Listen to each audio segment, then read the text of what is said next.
Hey, this is John Carlos, and I finally tracked down a pop that has been missing from my Funko Pop collection for quite a while.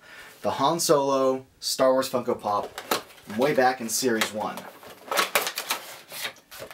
Now, I didn't get this pop when it first came out because when Series 1 first came out, I did not like this figure stand. It wasn't until much later that I found out the figure stands are removable. And then, at that point, it was like Series 2 and Series 3, and it was hard to track them all down. But now I have one. Let's review it.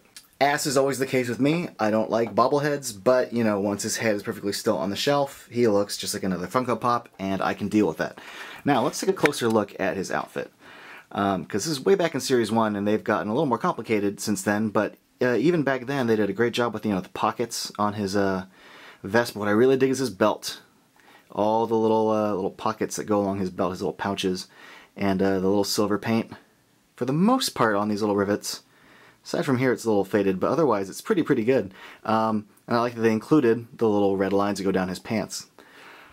It's cool they, you know, sculpted and painted the holster too. The paint on the belt, for the most part, is very clean. The boots look great. Now there is some random scuffing on his pants, and there's quite a bit of random scuffing on his face. You can see it right there on his, right below his left eye, just sort of around his left eye, and a little bit of like paint globs on the hair and some marking there, but you know, what can you do? Now, his blaster looks really good, but one thing I really like is you can see this little gap between his finger and the blaster there. I would presume this would all be one sculpted piece, but the fact that they did sculpt his hand and that the gun actually feels separate, that you can see that it bleeds through that little trigger space and there is a gap there.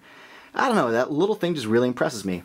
Now, going back to his head, I think for the most part, even though I nitpicked some of the little paint scuffs and stuff, I think that the hair, the way it's sculpted, is really good. Never mind the fact that the brown kind of bleeds over there. I like that they kind of cut in these little grooves for the back of his head, like where the shag is.